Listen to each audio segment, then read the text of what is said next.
You're listening to the Colts Blue Zone Podcast with Mike Chappell and Dave Griffiths.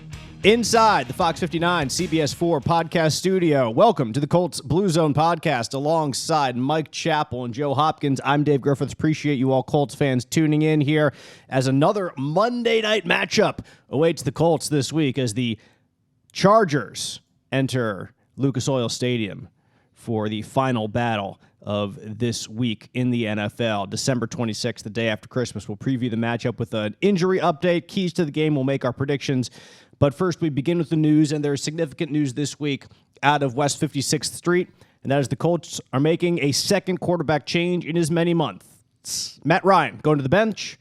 Nick Foles, this time, going to be the starter. So it's been Ryan, Ellinger, Ryan, and we're back to Nick Foles, or for the first time, Nick Foles. And Chap, I think I was a little surprised by this move just because if they were going to make a quarterback change, I assumed it would have been a week or two before. But nevertheless, when you just take it irrelevant of time with the way that things are going and with Matt Ryan's contract situation, his benching is overall not as surprising. You would agree? Yeah, and again, the contract, if the extra $17 million and all that, it might have factored some. I think they finally decided that they had to make a move because he simply wasn't able to play the position at a winning level. You were there.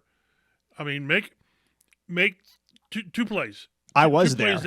Two plays against the Vikings. It was very memorable. Sorry, Chap, didn't mean to interrupt you, but yes, you're right. Make any as much as the defense deserves to be piled on, and it needs to. 33 points and then 22 points and all that. Make two plays, and I'm not talking 4th and 1. I'm talking 2 plays early in the half, second half, can extend a drive, and it got to the point that Matt Ryan simply wasn't making the plays, either wasn't making or couldn't make the plays. I don't know how you want to do it, but there was zero threat, even medium, downfield, and defenses just were crowding the line, which makes it virtually impossible to run your offense. So, the idea is that Nick Foles is going to give him the ability to throw the ball like a normal offense does. And I'm telling you right now, and Joe's the gambler guy, if the over-under in sacks is 4, I'm taking the over because these guys are going to try to throw the ball down the field. And that means holding the ball a tick later, and that means sacks. But back they had to make a move. The only question in my mind would have been Ellinger or Foles, and Foles gives him a chance. And Joe, I know you don't want him to have a chance. You want that draft pick to be as choice as possible, but Foles probably gives him the best chance to win short term, which means this week. And that's exactly, Joe, what Jeff Saturday's thinking. I mean, he wants the job. He wants to be head coach of the Indianapolis Colts next year. So for him to make a decision that he feels is best for the team and to win a couple games, even though some fans might not want that, they might want all losses the rest of the year to ensure that top 5 pick. I completely understand where Jeff Saturday's coming from. Yeah, no one in that locker room gives a hoot about a draft pick. I mean, they're playing for their jobs right now, either jobs here or jobs elsewhere. So I understand the move. Me and Mike talked about it on Monday. We kind of questioned if a quarterback change would come and kind of came to the conclusion that, unless the Colts want to play out the definition of insanity and just keep sticking with the same thing that's not working, they kind of had to make a change. We already saw Unger. Let's get Foles out there and see what he can do. I mean, I agree. He probably gives them the best chance, but I'm not sure how great that chance is. I would agree with that. Chap? Yeah, what's really crazy, and is in totally keeping with this season, we've got an interim head coach who's never been a coach at this level or above high school. We've got Parks Frazier who's calling plays for the first time, and we had Sam Ellinger make his first career start, and now we've got Nick Foles, who has taken 2. You were there. Has taken 2 snaps this year, both in Jacksonville. I was there for that too. Yes. So you're just a historical anomaly guy. And Nick Foles has taken, prior to Wednesday, has taken 0 snaps with the ones. He said it'll be nice to get out there and throw with our guys because he hasn't done it. So it's just crazy how they have put people in positions to fail. They just have. And I'm not saying that's where Foles is a little different because he has played the position and, as a backup, starter/backup, sometimes you're the starter and sometimes you come off the bench and you have to kind of wing it. And so he'll be able to do that. But it is just crazy how this season, offensively, not defensively, but offensively, how they've had to adapt to some really crazy situations. Right, you are. And the latest situation is going to bring the Super Bowl 52 MVP under center. And since the beginning of training camp, we've been out there, Mike, so much. We've watched practices. Nick Foles has always had the most live arm, always had the strongest arm, the most NFL arm, passing to the hash marks, to those 10-yard out routes. Like, it gets there the fastest. He's been most willing to go down the field in 7-on-7 and 11-on-11 drills, more so than Ellinger, more so than Matt Ryan, unquestionably so. Maybe during training camp, Ryan certainly went down the field more than he has during the season because he couldn't get touched at that point, and it's quite the opposite right now as he's getting taken to the ground about every other time he drops back to pass, it seems like. So now it's inarguable that Nick Foles has the strongest arm of the bunch. So I'm eagerly awaiting to see what happens. I really think that this Colts offense can be more dangerous, but at the same time, this happens at a horrible time for the Colts offense because they take one step forward and perhaps 2 steps backward as Jonathan Taylor goes on injured reserve for the entire rest of the season. In 11 games this year, Taylor is going to finish the season with 861 rushing yards, averaging 4.5 yards per carry, only 4 touchdowns after that stellar season a year ago. Finishes with 28 catches for 143 yards. Chap, I think very much an underrated storyline from last week in Minnesota, which I saw. Brutal. By the way, we'll rabbit trail here for a second. My games this year, my 3 games. You're a curse. I legitimately might be, because I went to this Minnesota game, of course, the Jacksonville game earlier, and another game that they scored no touchdowns. That I forget which game was that? You weren't at the Denver game. Denver? No, I wasn't at the Denver game. What, chap? Yeah, I was wondering if it was a Denver game. No, it wasn't Denver for me. I was at. Well, I can't even remember. It's been that bad. New England of a season. Yeah, it's New England. Of course, that's it. Thank you. And then it dates back even to the abomination to end the year last year in Jacksonville. They lost 20. So this is a you issue. It might be that they lost 26-11, and it really wasn't that close. But this year, I've seen 1 offensive touchdown in my 3 road games that I've gone on, and it was here against Minnesota just the other week on a really short drive because the defense totally set them up for success. So, well, and keep in mind when we go back to making the change, I have never. I hate to use the word never, but I've never seen a game where a team scores 36 points and you get 1 offensive touchdown. So, and again, it's to tell you where this season is. This will be the 3rd time since 1998 that they've started 3 quarterbacks in a season. It's never a good thing.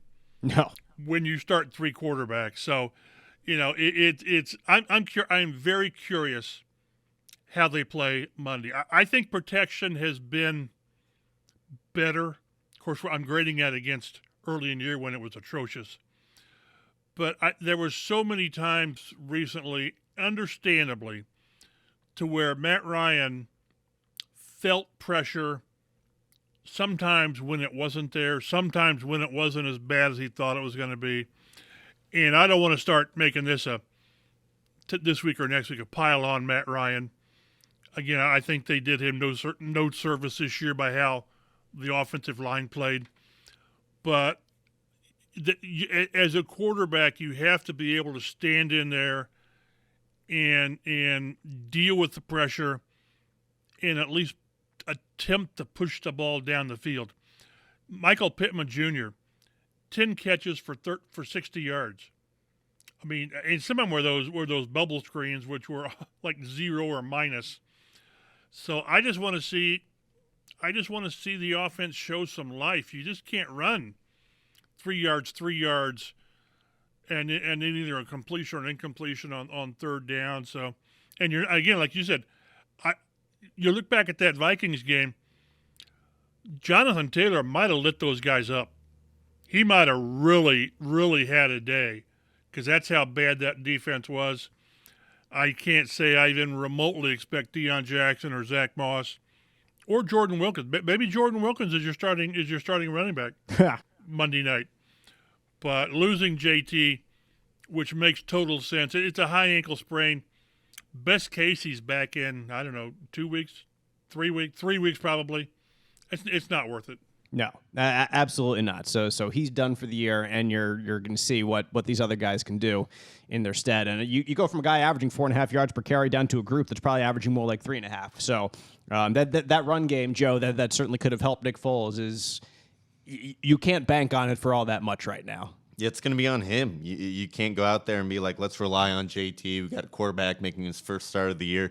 It's going to be on Nick Foles. And, I mean, I think Zach Moss and Deion Jackson, Jordan Wilkins are all, as a group, capable of doing some solid things. But nothing that compares to what Jonathan Taylor gives you, where he can just take a bad play and single-handedly make something out of it.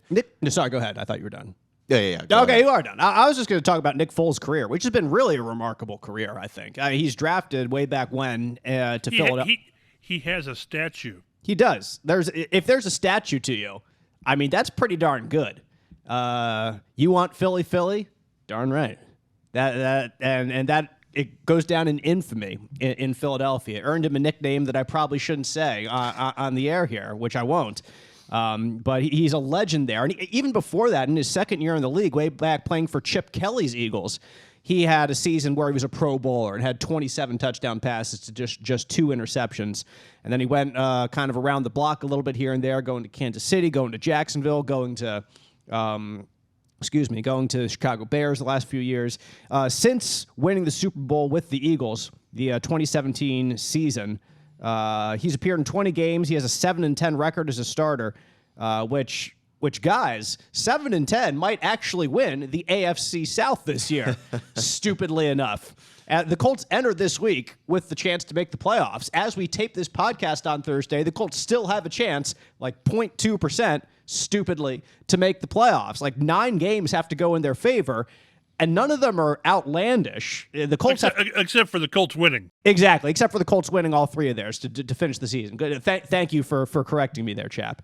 But that's where the Colts are right now. And to me, you look at that fact that the Colts still have a playoff chance here with how dismal this season has been. And I look back on just decisions that have been made this year that have put them in this position.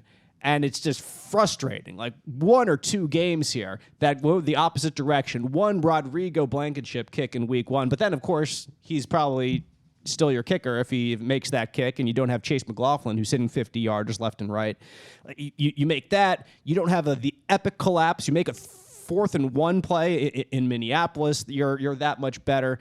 Stephon Gilmore is able to knock a ball away from Terry McLaurin inside the 5-yard line, and you're that much better. The Eagles game, you stop Jalen Hurts on one of those QB sneaks for a loss. You're that much better. Like just mistakes, small ones that have added up over the season, and there have just been these minute, details during a game that have come back to haunt them right now in the situation they are in. Because Chap, the Titans have no desire to take this division right now with the way that they've been playing. The Jaguars actually seem to want to keep playing into January.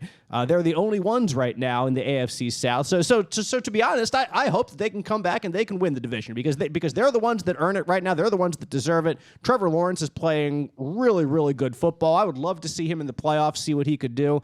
It would just be the most fun brand of football, I think, when it comes to that. What we get out of this playing tonight division. On national stage. Exactly. They're playing the Jets tonight, so who knows if you're listening to this podcast Friday, Saturday, Sunday when you're snowed in, wherever you are in central Indiana or beyond.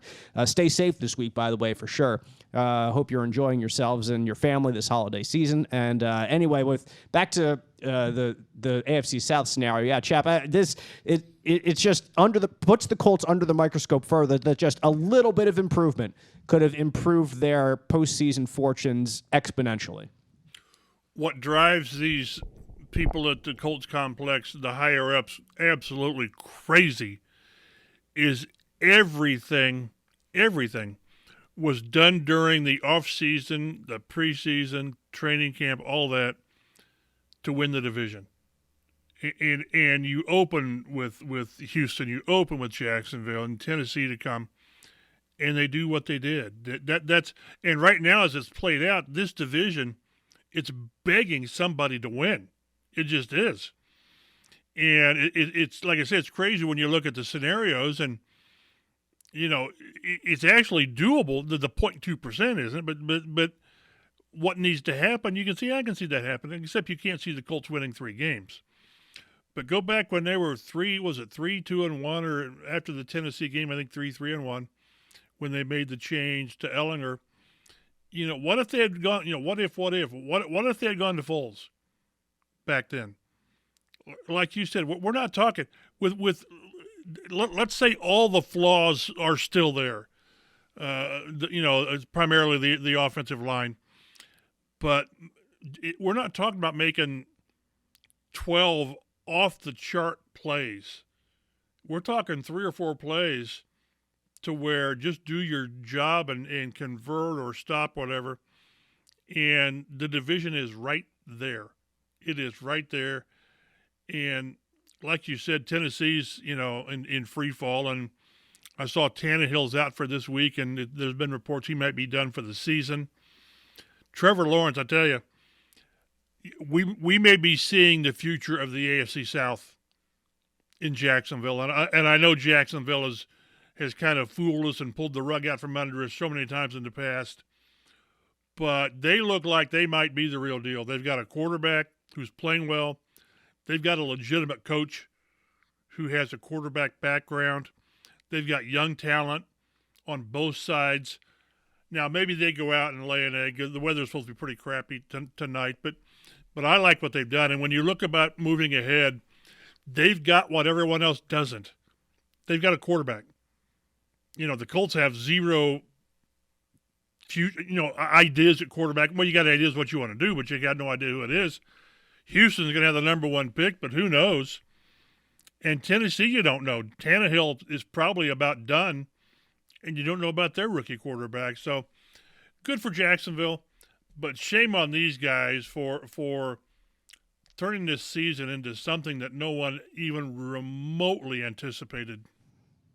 Other roster moves for the Colts this week. They have waived defensive end Ifedi Odenigbo. And this really comes under the microscope, Joe, after he blocked a punt last week, had a sack against Minnesota. For the season, has 12 tackles in 8 games, 3.5 sacks. Has been a major contributor on the defensive line, and we all know how much Gus Bradley / Chris Ballard, as GM, want to build up a defensive line depth and have a rotation there that's solid. He has been a contributor on that defensive line rotation all season long, and now he's on the streets. Yeah, this one was shocking to me. He really stepped up after Tyquan Lewis went down and started to see a lot more snaps every game. He's been getting to the quarterback. He got to the punt, contributing on special teams. So I fail to understand the rationale of this decision. They did claim linebacker Cameron McGrone off New England's practice squad. Lawrence Central represent Cameron McGrone. So, maybe they just think something of this linebacker, but I don't get shedding your defensive end depth, especially a guy who was contributing. Yeah, Chap, if you want to get after a quarterback down the stretch, you're going to have to do it without Odenigbo. Yeah, there is. I can't go into great detail. There is something there. This is something of a discipline issue. I'll sort of have to leave it at that. Where there have been a few discipline issues that they're trying to rectify, and this is one of them. Nothing serious, but enough to where it shouldn't be happening to any team, let alone a team that's struggling. So that's why, yes, it's shocking, but when I found out kind of what was behind it, then I understood it. I know that clouds it, but there was a reason to cut him. Yeah, thanks for even further pulling the wool over everyone's eyes. But nevertheless, you say what you can. We get it. We get it. Hey, the Colts also signed tight end Dominique Daphne to the practice squad this week. So. And a few Pro Bowlers. Yeah, I forgot the Pro Bowlers too. There we go. Throw them in there. Pro Bowler singular, right? Yes, one Pro Bowler. And that is Quentin Nelson makes it into the Pro Bowl for the 5th time in his 5 seasons. The first Colt ever to make the Pro Bowl in each of his first 5 seasons. Congrats to Quentin, who is having what is certainly a below average season for his expectations or for his own standards. But he has nevertheless earned that 5th Pro Bowl nod and will represent the Colts there, injuries permitting, of course, at the Pro Bowl in Las Vegas. And the Colts also have a couple of reserves, Joe, that could make the Pro Bowl depending on who has to sit out based on who makes the Super Bowl, who has injuries, whatnot. Yeah, DeForest Buckner, no surprise there. Zaire Franklin, it'd be nice to see him get in. My boy. That's right. I'm sure he'd get a nice little bonus or something if that was in his contract. Stephon Gilmore, who I think deserves to be on the normal Pro Bowl roster, not an alternate. Yannick Ngakoue and Jonathan Taylor. Mm-hmm. So, that one Pro Bowl slot for the Colts could turn into a few more. Yeah, we'll see. No Grover Stewart. I mean, my goodness. It's difficult because he's just that nose tackle that just everyone wants and no one appreciates. But I tell you, if I'm ranking Colts Pro Bowlers, to me, he's one. He's the one that by his play deserved it. It's too bad. And on Quentin, yeah, it's. I think this is one where you get in by your reputation. I think Quentin has started playing better. I think he's sort of leveled out and he's playing pretty well. But this is one to me to where players start voting and they say, Quentin Nelson. And what will be true, and it'll be true with a lot of players through their careers, is let's say after 10 years and Quentin's made 10 straight Pro Bowls, no one's going to remember that number 5, he was just so-so. Right. So good for him. Good for him. And that this is the way the Pro Bowl works. A lot of it is recognition. A lot of times you make it a year when you shouldn't, and a lot of times you don't make it because you haven't made it before, but good for Quentin. I mean, just good for Quentin. Yeah, I mean, you look at guys like Anthony Costanzo, who had 10 solid years, and like you're behind a guy like Jonathan Ogden maybe at the beginning of your career, and then somebody else like Rodney Stanley at the end of your career, who's making Pro Bowls left and right. So like if you get locked up behind one of the elite players, then it's like, oh well, sorry about that, and you're still a really good player, but nevertheless you don't have those Pro Bowls on your resume. Quentin does. And like Chap said, congrats to him. What does Hancock Health's membership in the Mayo Clinic Care Network mean for you? It means our independent health network now has access to the knowledge and resources of the world leader in medicine.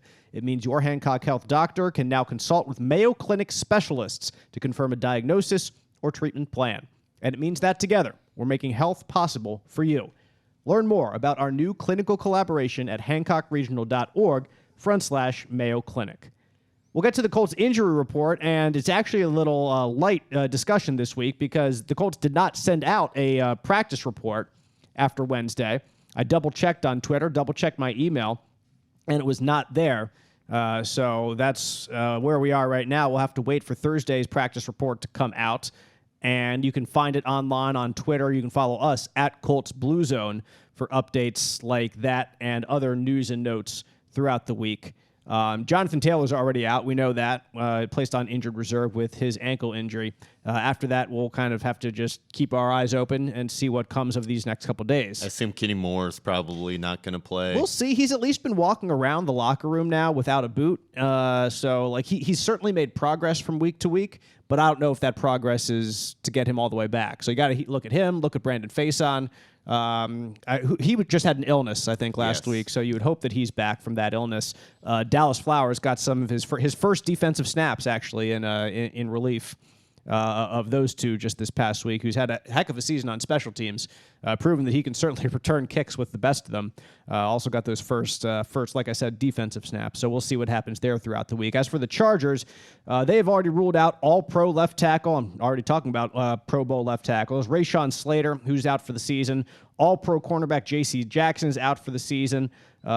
Joey Bosa on the edge is close to returning from injured reserve, Joe, but not quite designated to return yet. If he's able to come back, that's immediately a very scary pass rusher that the Chargers add to what's already a pretty good pass rush. Yeah, there was reports that the team was hopeful he'd be able to return to practice last week. He was not. We'll see if he's able to get out there. And, someone who I don't think he's played since week 3 with that groin injury, someone who hasn't played in that long, they might need a week or two of practice before they're able to return. And the Chargers have their sights set on the postseason, so I don't think they're going to rush him back.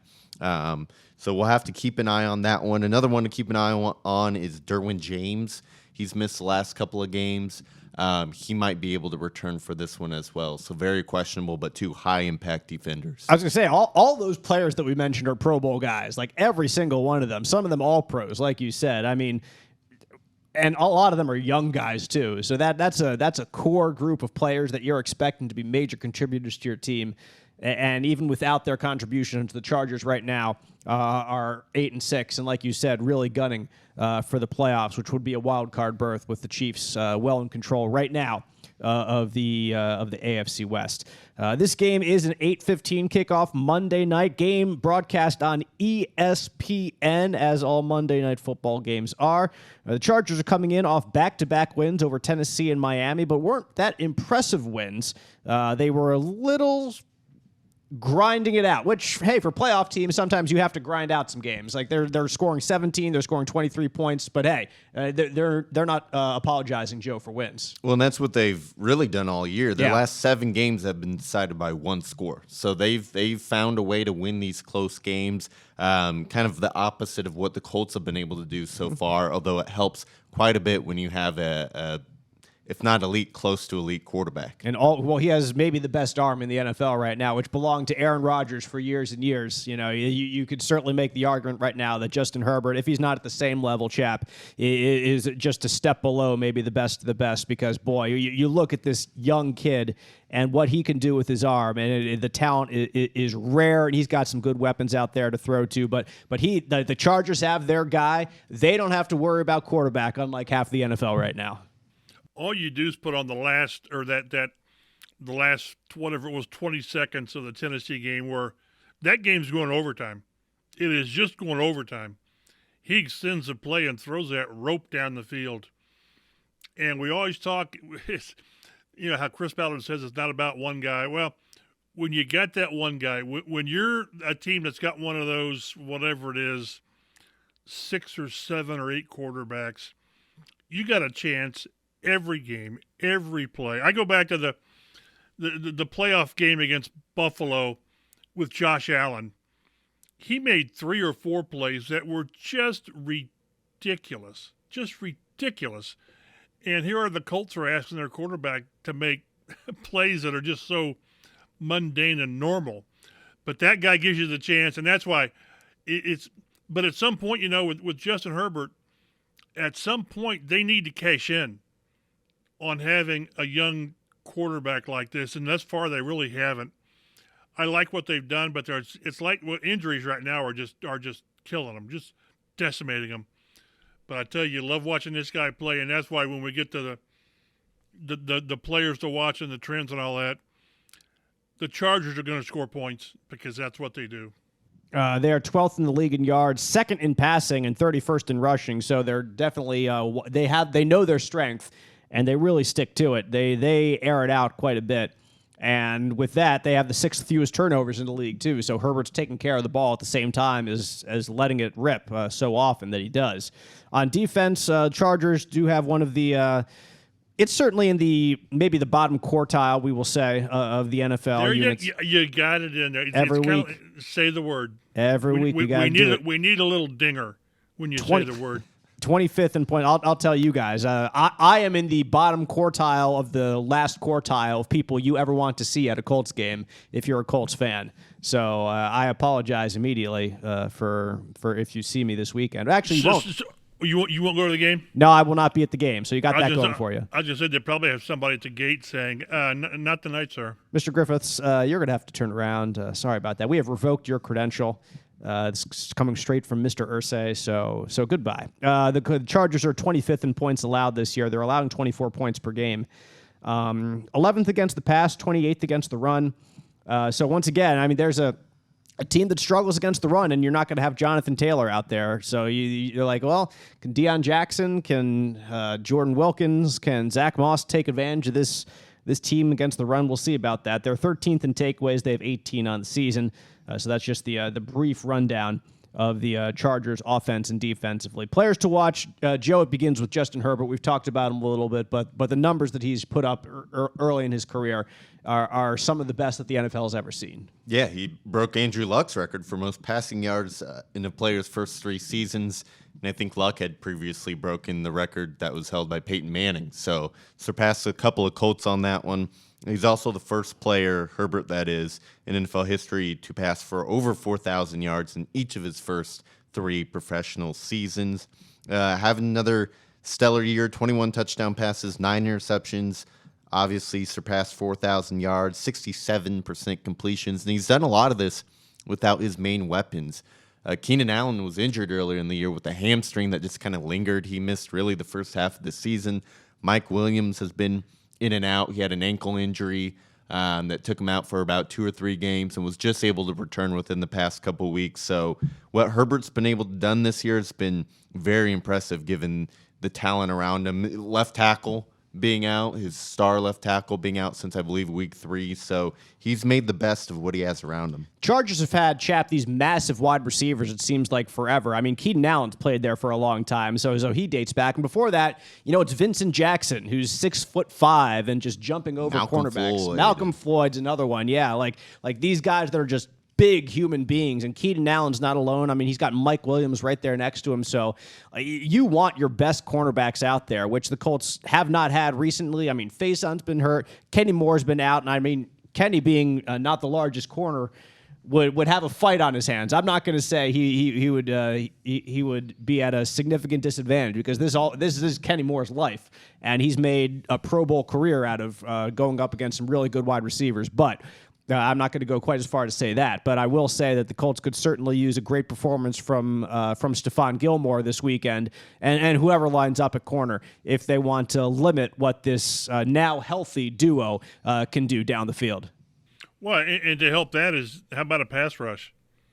It's crazy. The Colts had, was it 7 sacks in Minnesota? Yep, 4 in the second half when you're supposed to close out games. 4.5 is pretty good. But then there were times when a play was to be made and they didn't get pressure on Kirk Cousins, and he just stood there and, picked them apart. So that's been the problem with this Colts pass rush. And it seems like forever. It comes in bunches, and when it's not there, it's really not there. Not even no sacks, but no pressures. I think Kwity Paye's getting his feet under him. We'll see if he's ever that guy that you can build the defense around. I'm not sure, but Ngakwe's had such a strange season. You look at it on double-digit sacks, and you're thinking, really? I mean, really? So the one thing that's going to help these DBs against Justin Herbert is either get him on the ground or get in his face and make him move. And I realize he can make plays on the move like he did against Tennessee, but if you let him stand back there and play 7-on-7. You'll get depantsed on Monday Night Football. Joe, it's kind of ironic that in spite of the Chargers having one of the worst rushing games in the NFL, 31st in rushing, as I mentioned earlier, only averaging 3.7 yards per carry, they have one of the most productive fantasy running backs in the league this year in Austin Eckler because he does a whole lot of his damage not running the football, but catching it out of the backfield. Yeah, 95 catches. That's 4th in the entire NFL, not just running backs. A PPR monster, and he finds the end zone a lot as well. His 14 total touchdowns tied for most in the NFL. So catches and touchdowns are a great fantasy combination, and they've been a good combination for the Chargers this year as well. We'll go to the other side of the ball, and if there is a team when healthy that can get after the quarterback, it's this unit, because you have Joey Bosa on one side. I know we said he hasn't played since week 3, but on the other side, you got Khalil Mack, who's been an all-pro 4 times in his career, has 7 sacks. Chap, when you're talking about getting after the quarterback just a few minutes ago, whenever a team can get after the quarterback, you have a chance. So that gives this Chargers team a chance. No matter what happens, and we know it's well documented how the Colts have struggled to protect the quarterback. A big storyline of this game, whether Bosa plays or not, will be, can the Colts protect Nick Foles long enough to try to air the ball out a little bit and be a more dangerous down-the-field offense? Yeah, and we've seen. I think that, again, Braden Smith, I think, has really started to play well last half of the season, I think. And I tell you, as much as we've sort of dumped on Bernhard Raimann, I think he's played pretty well. I think he's starting to really get his feet under him and play. It's the problem is with left tackles, when you make a mistake, it's normally a glaring mistake or whatever. But while the Colts have had issues at protecting the edges, they've almost had more problems is keeping it firm in the middle, in the interior, whether it's interior pressure, whether it's stunts in blitzes. And not to pile on him because he's out for the season, Jonathan Taylor has had not a good season in blitz pickup. He just hasn't. So hopefully, and teams see that. Teams see you have a problem with that, so I'm sure the Colts will get a test for that. And Deion Jackson and Jordan Wilkins and Zach Moss have got to do their part in pass protection to give Nick Foles a chance to do what they're going to want to do against this Chargers defense. Chap, I think you make a good point about Raimann, because he's certainly been better lately. I will add that I have no shame in dumping on him earlier in the year because he was not playing well. Now he's playing better. He absolutely is. The time on the field has led to improvement, as I think all of us thought it would. It was just a matter of how long would these growing pains last, and fortunately... And how bad would the growing pains be? Right. And early, they weren't good. Like, he was giving up some bad sacks. He was committing penalties every week. He was going, I think it was 2 or 3 weeks in a row, he had a illegal man downfield penalty. He was just a little bit too eager to get going for a screenplay or whatever it might be to get down the field and do his job. And that's, you get that for a rookie, for a 3rd-round pick. You're not expected to start right away.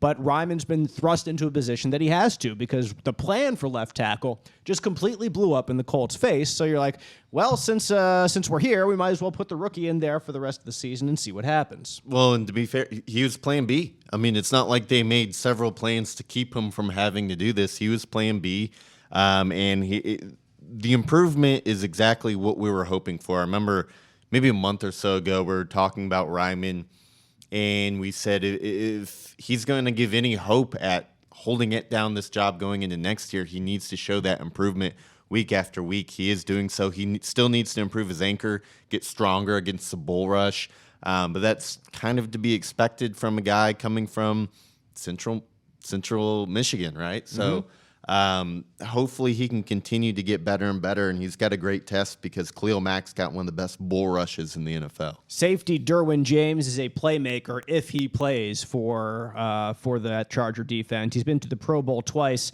He's been an All-Pro once. Missed the last 2 games with a quad injury, but has 106 tackles. That is second most on the team.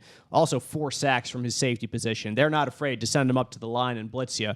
And as we just noted, as Chap just noted, the Colts have had some problems picking up certain blitzes, whether it's up the middle, communication issues between center, right guard, running back, left guard. Somewhere in the interior, there have been hiccups. And to throw in some running backs who have not played consistently this year into that scenario, just kind of once again shows that this is going to be something that will be on display, I think, this weekend. Can the Colts protect up the middle and on the edges, of course, but can they handle some blitzes up the middle? Because the Chargers occasionally bring those too, and you're worried so much on those edges, especially if Joey Bosa plays. You're worried so much about Mack and Bosa that, well, you can't forget the middle too, because they'll send Derwin James right up there and knock you in the mouth. So some incredible playmakers on this Chargers team. You look at their talent, and when they're healthy, they're one of the most talented teams in the league. But just have fallen short for various reasons in recent years. But it all comes down to the quarterback and that passing game that is dangerous that they will try to air it out inside Lucas Oil Stadium. Keys to the game as the Colts take on the Chargers this weekend. Monday Night Football, 8:15 p.m. Joe, you came up with a couple of important factors in the showdown, so what do you got for us? Yeah, I feel like it gets harder and harder week after week to not just say the same old, don't turn the ball over, protect the quarterback. You know, those things matter, and when you're not doing them, they matter so much more because it's right there on display for everyone to see. And they do, but they're kind of obvious. I kind of dug for a little bit deeper things here. Number one is create big plays, and that's what we've been talking about with Nick Foles. We think that's a major reason why he's been brought in, because the hope is he can make bigger plays down the field. The Chargers, over the last 2 games, both wins over teams who would currently be in the playoffs, allowed 4.7 yards per play. In their last loss 3 weeks ago against the Raiders, they allowed 6.8 yards per play. Raiders were making big plays in that game.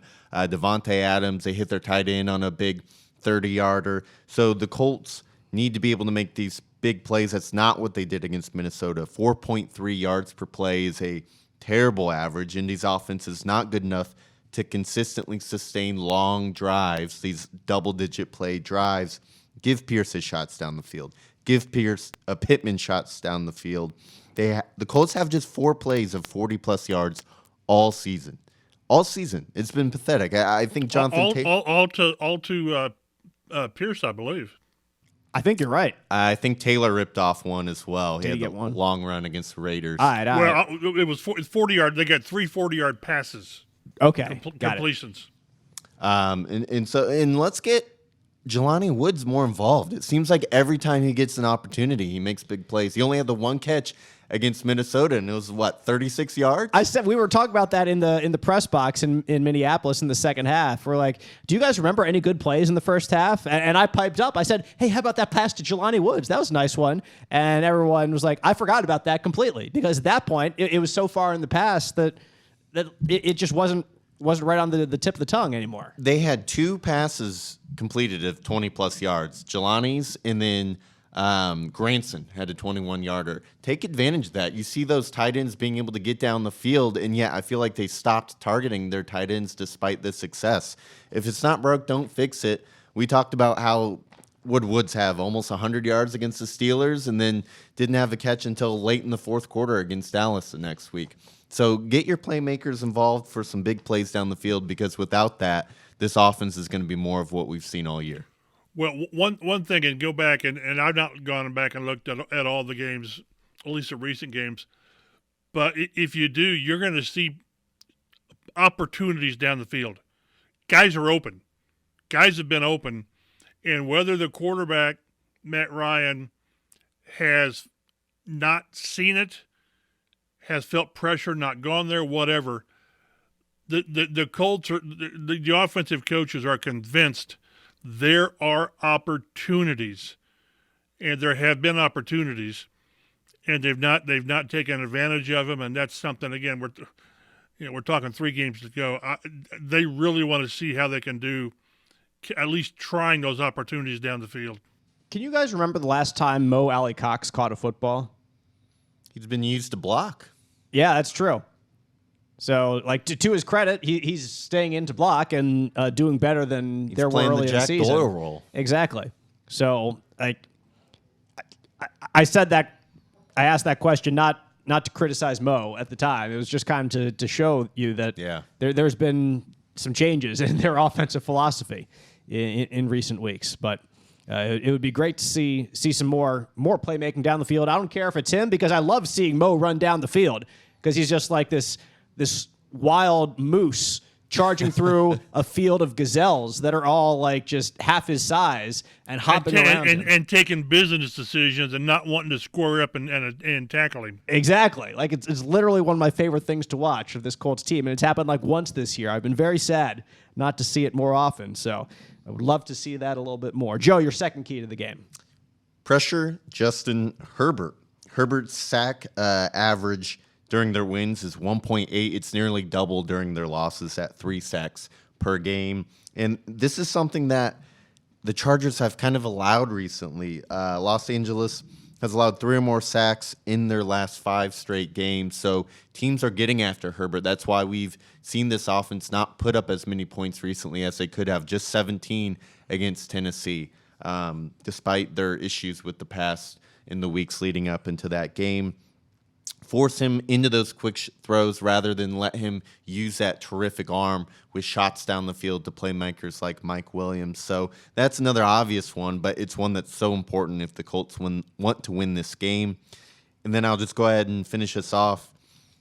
The Colts need to finish strong. We finish strong. The Colts finish strong. That's right. That's right. Indianapolis has been outscored 76-3 in the fourth quarter over their last 4 games. Nearly 59% of the Colts' points allowed in their 4-game losing streak have came in the fourth quarter or overtime. That's the opposite of how you draw it up. Chap, you were making this point in the complex the other day. The last 4 quarters is essentially one full game, and they've given up more than 500 yards and the 70-some points in what amounts to a game. And again, the last 2 games kind of blow that out of the water with, 55, 22, and 33. And 33. But it's on everybody. It's just on everybody. You want to give the defensive pass like at Dallas, where the defense or the offense just kept turning the ball over, and Dallas said, "Okay, fine, we'll score." But doggone it, the offense it just hasn't. It wouldn't have taken much in either game to stop the bleeding with a 5-minute drive. And again, that's why one of the reasons they had to go away from Ryan is non-efficient play, turnovers. During that 4-game stretch, I got all these numbers and they swim in my head. But over these last 4 games, they're like 30% on third downs, 18 to 59, whatever it is. But that's, third down it's moving the chains. It's staying on the field. It's keeping your defense off the field. So it's incredible how we talk about complementary football, how you win complementary football. Well, they're showing you can also be complementary and lose. And except for, I shouldn't say that. Special teams can really hold its hands up and say, ain't us. This ain't on us. But offense and defense has really kind of gone down and had a major hand in what's happened the last month. And really a stark contrast to how the Colts played early in this year when their first 3 wins were all on fourth quarter comebacks, and they even in the tie they had a fourth quarter comeback in week 1. So they were a strong fourth quarter team. Now quite the opposite is true. The story of Hancock Health is all about you and everything you need to live your healthiest life. Like Hancock Regional, one of the nation's safest hospitals, and an independent health network with over 70 doctors at more than 30 locations around East Central Indiana. We're growing and evolving to help further your story. And we're just getting started. See all the ways Hancock Health and you can work together to make health possible at hancockhealth.org. Colts are 4.5-point underdogs as the Chargers come to Indianapolis for Monday Night Football. Over-under number from FanDuel set at 45.5, so they're expecting something along the lines of a 24-20, 25-21 ball game, right around that range. So we'll do predictions. And I wrote mine down, so go ahead. Good for you. I'll go first. Joe goes second. Chap goes third. When I was looking over the Chargers' recent schedule, like I kind of alluded to earlier, they hadn't impressed me all that much, just with their production. But one of you made the good point. I think, Joe, it was you, that their last 2 games against Miami and against the Titans are, as of now, teams that would be in the playoffs. So whether that was you or Chap, I forget. But like you grind out wins against playoff teams. That's what you do. You're not always going to win 31-21 or 31-17, even if you have an offense that's as good as the Chargers. So for a while, I really was tempted to pick the Colts this week. I was, just based on looking at some base numbers, like, well, the Chargers aren't doing that much that's impressive right now. But at the same time, the Colts haven't done anything that's impressive either. And although I think Nick Foles will be better than what Matt Ryan was for the last couple weeks, especially for this Colts offense, The Chargers have proven that they can grind out wins, and the Colts right now are doing anything but, especially in the fourth quarter where they're just seemingly giving things away. So I'm going to pick the Chargers this week to get the win. I'm going to go with the final score of 27-24. I think it's going to be a closer game, and I think the Colts are going to be able to put up some points. So that's my prediction, 27-24, Chargers able to pull out one on Monday Night Football. Joe, what you got? And then Chappell wrap us up. Nick Foles is interesting. It's one of those where does he come in and kind of give the team a spark, something different, or does he come in and, as someone who hasn't practiced with the ones all year, have some mistakes? He made that point. It was like, looking forward to playing with the ones, as Chap said earlier today. And I think it's going to be a little bit of both. I mean, I could see him having 2 or 3 touchdown passes, but also a couple picks as well. I'm going to take the Chargers just because I think they're playing really good football as of late. They seem to be making a push, and if they can get James or Bosa back, heaven forbid both, this defense will get a boost as well. So I'm going to go LA 27-17. Chap, what you got? Yeah, I've been going back and forth. I would like to say that Foles you'll get that boost. You'll get that sugar high with him playing. And, I initially had the Colts like 27-24. But I can't trust the team. I can't trust. There is, as we've said, and it's so hard to put your finger on. It really is. This team is broken. It's broken to its core, and it finds ways to lose. And I've got 30-20 Chargers. If there wasn't so much else going wrong, like if JT was playing, I would feel better. But they give me no reason to think that, hey, this week on Monday Night Football, they're going to show everybody, we're not quite as bad. We're not a bunch of bumpkins like we've shown. I got 30-20 Chargers, and I just don't. They've given us no reason to believe that they've got a closing kick, even with a new quarterback. So that'll wrap us up here on the Colts Blue Zone podcast. We do encourage you all to stay safe this holiday weekend as the snowstorm ravages through the Midwest. I told my 3-year-old daughter there's going to be a snowstorm this week, and now she's been saying that. I told her like once, and now she's all not freaking out, but she's like, Daddy says there's going to be a snowstorm like this week. So I say the word storm, and that is like imprinted on her. So if you're out there, just be careful moving around from place to place if you need to. Hunker down and listen to the Colts Blue Zone podcast. Yeah, well, you guys already have if you've made it this far through it. So we do appreciate you for listening. You can follow us on Twitter at Colts Blue Zone. Mike Chappell is at mchappell51. You can read all his work online, fox59.com, cbs4indy.com. Joe Hopkins here as well. I'm at DaveG_sports. Dave Griffiths. We'll see you next week on the Colts Blue Zone podcast.